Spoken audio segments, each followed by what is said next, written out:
Hey theater nerds, my name is Mark Bonani. Welcome to my channel. I'm so happy you're here. Let's get into it. So everyone, here we go, let's start the show. So the first show I thought we'd tackle on this channel is a bit of an obscure show. If it's so obscure, how do you know about it? Definitely not a well-known, popular show. Today we're going to talk about Bring Back Birdie. I was on Facebook the other day, and I saw a picture of a gentleman wearing a shirt that had the logo for Bring Back Birdie, but it said Bring Back Broadway 2020. I thought that was super fun. I have no association with the people making it. I just saw it, thought it was really great, and it inspired me to start my channel with Bring Back Birdie. Get on with it. Yes, get on with it! Now, Bring Back Birdie is, of course, a sequel. It's a sequel to Bye Bye Birdie from 1960. I love that show. I grew up on that movie. Sidebar, was anyone else like me and really confused? Because I grew up on the movie, and then the first time I saw the stage show, I was like, wait a minute, what's all these other scenes? He punched, Hugo punched Conrad. The show's over. What's going on? Anyone else? Just me? Okay. Anyway, so Broadway sequels. I don't know what it is about Broadway sequels. I always find it weird that in the film world, sequels are just part of it. I mean, just about every successful movie gets a sequel, and sometimes they're great, sometimes not, of course. But in the Broadway world, for as big a hits as some of these shows are, Broadway sequels aren't really a thing. We don't do that here. I mean, there have been a handful. I mean, less than 10 probably. And I don't think any of them have ever been a success. Maybe, I think The Talk of New York in 1907 was a success, and George M. Cohan's sequel to 45 Minutes from Broadway. But that was, over 100 years ago. Since then, I don't think there's been a successful Broadway sequel. So, with none of the Broadway sequels being all that great, it's not surprising we don't get too many of them. I mean, if we were getting the Godfather 2s and the Terminator 2s and the Thor Ragnaroks, that kind of quality sequel on Broadway, we'd probably have a little bit more, but we get, the Zoolander 2s or the Arthur 2s or the Jerk 2 actual movie, the Jerk 2. You didn't even know there was a Jerk 2, did you? You're welcome. Let's get back to the matter at hand. So, back to Bring Back Birdie. It opened in 1981 at the Martin Beck Theater, now the Al Hirschfeld Theater, where Moulin Rouge currently is. It played 31 previews before opening on March 5th, 1981, which for the time was a very long preview period. It did not have an out-of-town tryout like a lot of shows were still doing. People think that it's because of the set. The set was very involved, very advanced for the time. It was a big wall of TV screens. Apparently, it was the idea of the director, Joe Layton, who had some smash hits like Platinum. No, but he had actually just had a hit with Barnum. And apparently it was his idea to do a sequel to Bye Bye Birdie. Bye Bye Birdie at the time, and probably still is, one of the most, if not the most, produced show in the amateur market, in schools and community theaters and such. And I believe the original intent for the sequel, by Bring Back Birdie, was to have it be a sequel that amateur groups can do, no big productions. But of course, that didn't happen, and it got rushed to Broadway. Look out, Broadway, here I come! This train goes nowhere! The rest is history? The rest is history. Back from the original writing team of Bye Bye Birdie, we have Michael Stewart writing the book. We have music by Charles Strauss and lyrics by Lee Adams.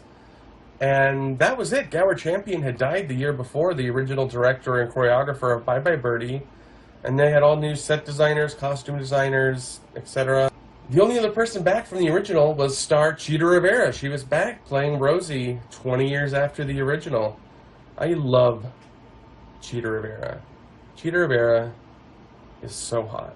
Anyway, he did offer the part of Albert to Dick Van Dyke, but he wisely said no. Right you are. So to replace him, they got Donald O'Connor, one of my favorite film actors. He, of course, is most known for his legendary portrayal of Cosmo Brown in Singin' in the Rain. But he also did There's No Business Like Show Business, and I Love Melvin, the Francis, the Talking Mule series. I love Donald O'Connor. But for as great as his film career, his musical film career was, stage not so much. This was his Broadway debut, Bring Back Birdie. So he hadn't been on stage before. The only other show he did was a pre-Broadway tour of a show that went nowhere, which was called Say Hello to Harvey, the musical version of a play Harvey with the 6-foot invisible rabbit. Seems like singing material to me, but it didn't go anywhere. So he and Cheetah Rivera starred as Albert and Rose Peterson. Before, with Bye Bye Birdie, not subtly, but they hinted at Conrad Birdie being like Elvis Presley.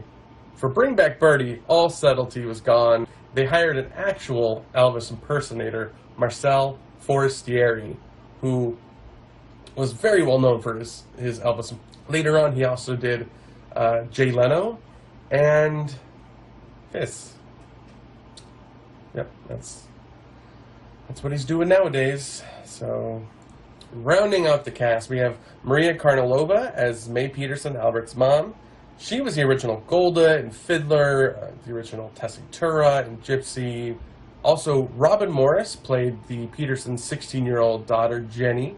She's the daughter of Robert Morris, Broadway legend, and Maurice Hines as a character named Matobi, who, well, we'll get to him in a bit. So there was many reasons that this show failed, but chief among them, I think, has to be the book. It sucks. And this absolutely bonkers plot. I mean, this show, well, let's break down this plot, shall we? Break it down.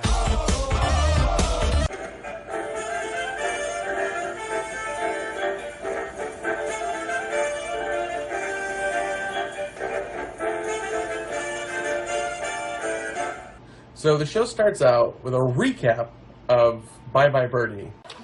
Bye, bye, Birdie! You know, for the two people in the audience that didn't just see their nephew Greg's middle school production 2 weeks ago. Who doesn't know Bye Bye Birdie? Anyway, so they finish their previously on, and we learn that it's 20 years later, and we find our dear Albert and Rosie breaking in to their old music publishing office. If you remember at the end of Bye Bye Birdie, I'll do my own little recap, I guess. Albert gives up the music world, becomes an English teacher, kicks Mama out, gets rid of Conrad, and him and Rosie sort of walk off into the suburban sunset. They've broken into the office to search for an old contract that will tell them where Conrad Birdie was last seen. Apparently Conrad Birdie has been missing for 20 years, ever since he got out of the army. NBC has offered Albert $20,000 to track him down because they want him to perform on their upcoming Grammy show, which is a retrospective of all the stars of yesteryear. So they look for the contract, and Rosie sings 20 Happy Years. Think of all we've got, dogs and kids and barbecuing. Burglary is not what school teachers should be doing. We said bye-bye, Birdie, way back when. Let's forget him, dear. Get me out of here and take me home to Queens again. After the song, Matobi, the detective who currently rents the office, played by Maurice Hines, enters, quickly finds the contract, and we learn that the last place Conrad Birdie was seen was the El Coyote Club in Bent River Junction, Arizona. That old vacation hotspot. After that, we head on over to Queens to meet the Peterson kids. We have Jenny, who's 16, who's already decided she's a woman, and it's high time she moves in with her boyfriend. I mean, you're 16. Get on with your life, right? So she sings Moving Out. Hey, Julie. Hey, Jenny. You know what? No. What? Moving out. Moving out. I'm 16 now, and it's time to go. I'm gonna live with Gary 'cause I love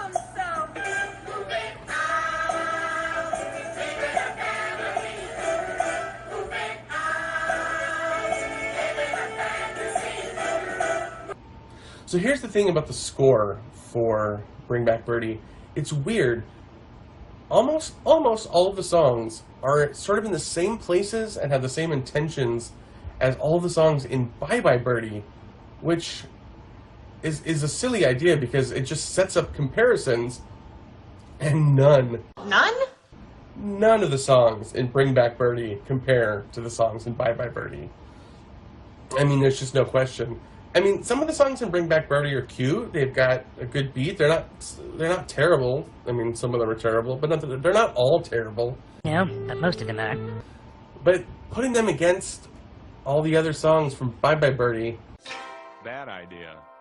almost immediately after moving out, which is this show's version of the telephone hour, we get this show's version of How Lovely to Be a Woman, which is called Half of a Couple, which is Jenny and her friends singing about how she's so happy to be half of a couple. Half of a couple, till I die. Hey, what a night! Now we're gonna wake up together. When you're in love, it's a blast. I'll be half of a couple, half of a couple, half of a couple. At last. We also meet Albert Jr., who's 14 and is a guitar whiz. We go downstairs to the kitchen where we see Rosie happily doing some housework and a lot of sight gags with some products. She sings I Like What I Do. It's a life of joy, and that's all I need. For I love my children, I love my husband, I even like them too. I like what yes, dear. Albert really wants to still find Conrad, and Rose finally relents. She agrees to go with him to Arizona for 10 days to find Conrad. She tells the kids they gotta go to Aunt Alice's back in New Jersey. The next day we find ourselves at a bus stop where Albert has planned a spontaneous demonstration by the youth of America demanding the return of Conrad Birdie.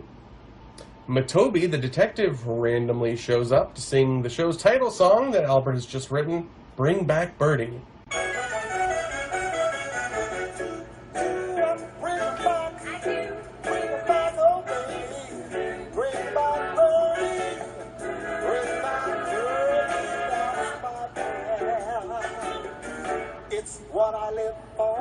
So Albert and Rose get on a bus, heading for Arizona, and leave the kids to get on their bus to New Jersey. But they don't.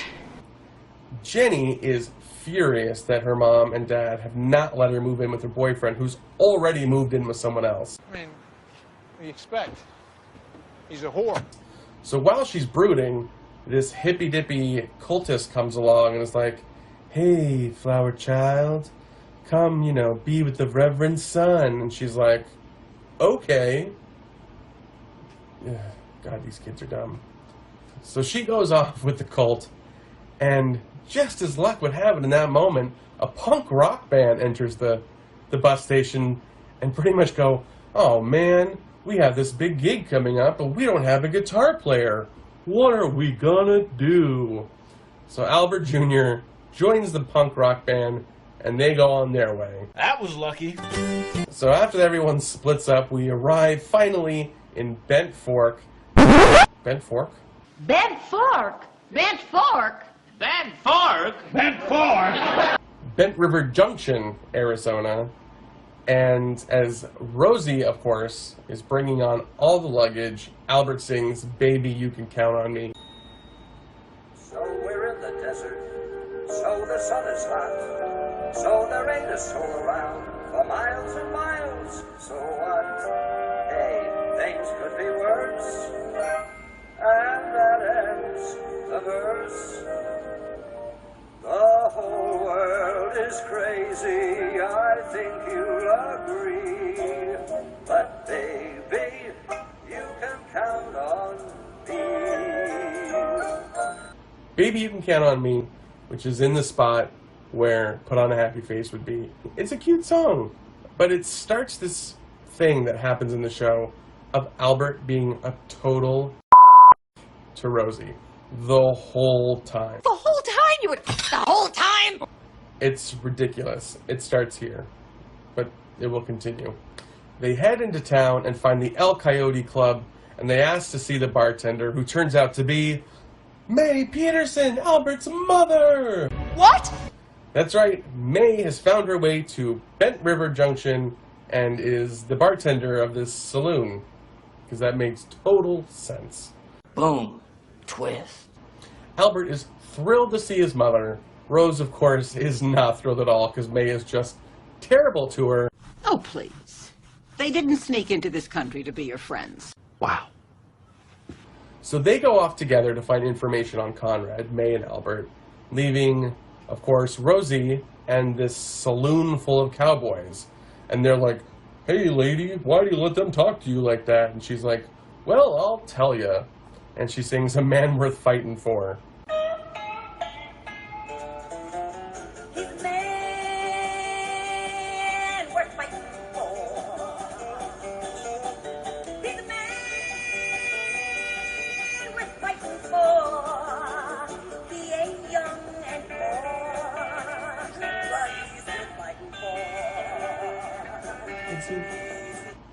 After the totally random country music number, Albert comes in saying they gotta meet the mayor, C.B. Townsend. The mayor! Who might have some information on where Conrad Birdie is.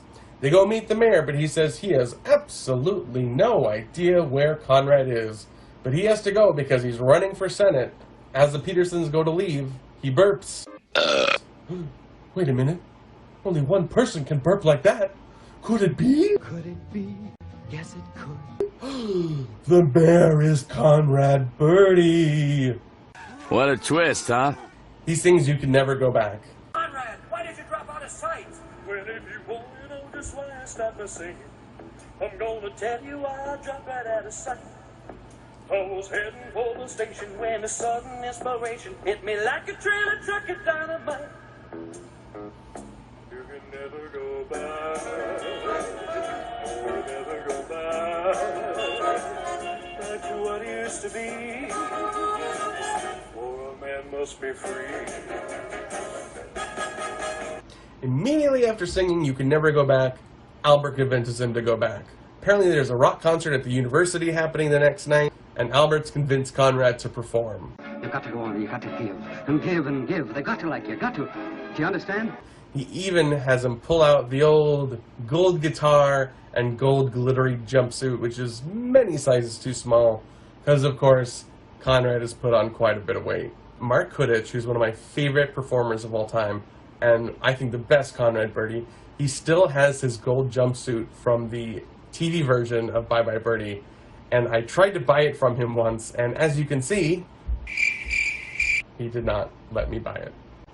So, anyway, so the next night at the rock concert, Conrad is there, he gets on stage, starts to sing Honestly Sincere, but these 1981 kids are not here for this old stuff, and they boo him off the stage. Boo! Boo! Boo! Conrad is, of course, humiliated and runs off into the night.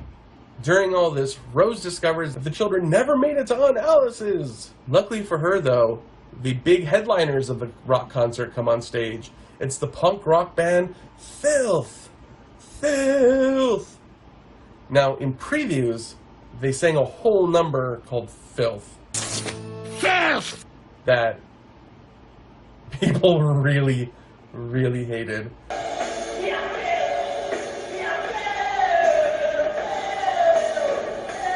It had them screaming this song while sitting on toilets and flushing them in rhythm. People are flushing toilets 10 times, 15 times.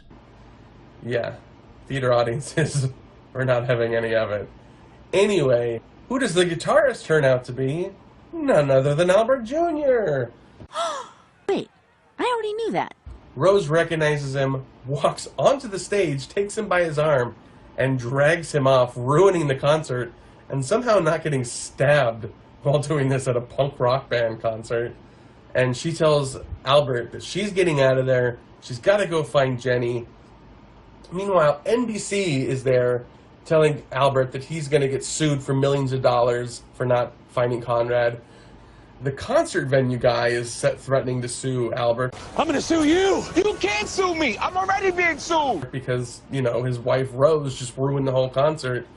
So with all this going on, Rosie's leaving, lawsuits up the wazoo. He somehow thinks that that's the perfect time to do some self-reflection and sing a song about how glad he is to be back in showbiz again. What's wrong with you, Peterson? You're in terrible trouble. What the devil are you smiling about? Everything! I'm back in showbiz again. Back in showbiz again. Everything else is champagne without fizz. I'm only happy where song and dance is. Back in showbiz again. Vegas or Broadway or Tanktown Parade. I love the life where the magic is made.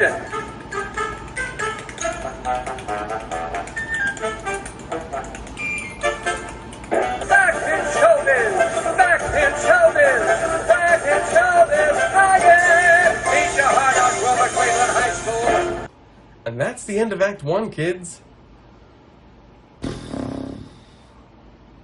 Y'all, this show is nuts. Audiences for this show were not happy. Peter Felicia, a great musical theater historian who was there for the first preview, says that right after the curtain went down on Act 1, a wave of boos carried over the whole audience. Cast members, too, have told stories about all the booing that went on during the show. And they booed from the balcony. It was at that time the closing of Act 1, and Act 1, as the curtain came down, we were getting boos. And we wear that as a badge of pride, don't we, Mark? I mean, that's just wild. It's clearly inferior to the original. There was no Kim and Hugo, which everyone was really excited to see. Albert is a jerk. The kids are jerks. Except for Rosie, it's really sort of just an unpleasant, ugly show. Anyway, let's assume we stuck around for Act 2, and let's dive in. Act 2, here we go. Here I go again. So apparently during intermission, Albert has this sudden come-to-Jesus moment and realizes that he's in deep, deep doo-doo, and he sings Middle-Age Blues. Where's the fearless tiger that I used to be? Ordinary problems, now they're huge to me. Why is my doctor always saying, don't mess with cholesterol? And why'd the New York Times start to make the print so small? I got those how quick time passes, need 2 pairs of glasses, blues, those middle-aged blues. Right then, his mom, May, appears with this beautiful woman, and he says, Mama, Mama, I need Rose, I need Rose. And this beautiful woman says, you can just call me Rose number 2. And he does. Really? Huh. Really? Wow. Yeah, Rose number 2, that's her name listed in the program. She gets rid of all the lawyers with, as the plot description says, legal skill, fast talk, and karate. And Albert is smitten with Rose number 2. And he figures, well, Rose has left me. I can fall for this girl. Because, you know, Albert's a jerk. Meanwhile, we switch over to the compound of Reverend Son, where Rose has gone to get Jenny. They sing, honestly, one of the most annoying songs. Want to hear the most annoying sound in the world? It's called Inner Peace.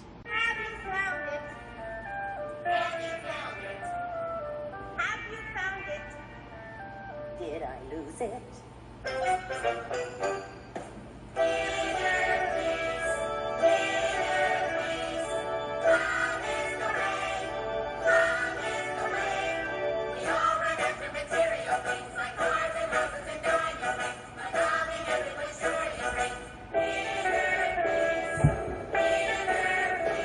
Back in Bent River Junction, Rose, too, has gotten Albert out of trouble by faking the death of Conrad Birdie. They have a funeral for him, which Of course, Matobi comes back to sing. I honestly don't know what this character's deal is. Anyway, he sings There's a Brand New Beat in Heaven. Oh, the children, they're singing, "Back over!" Yeah, yeah, and see crying, the golden star. There's a brand new beat in heaven.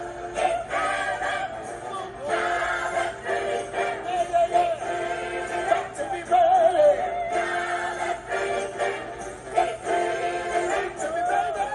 Apparently there's also this whole subplot about Conrad wanting to view his funeral and Rose 2 locking him in a closet. I don't know, that's just too much. It's too much! It's too much! Rose returns to Bent River with the kids, but she finds Albert absolutely in love with Rose 2, and apparently tells Rose something like, "I'm trading you in for a newer model." What? No! Nope! Nope. Nope. Absolutely not. Hell no. Shut it down. Why would we care at all about this character? Anyway, Rose, of course, does not shrivel up and disappear. Hell no. Hell no! She sings, "Well, I'm not." Thinks I'm gonna cry, well I'm not. Thinks I'm gonna die, well I'm not. Thinks I'm gonna mope around until I want. Well I'm not, not a chance, well I'm not.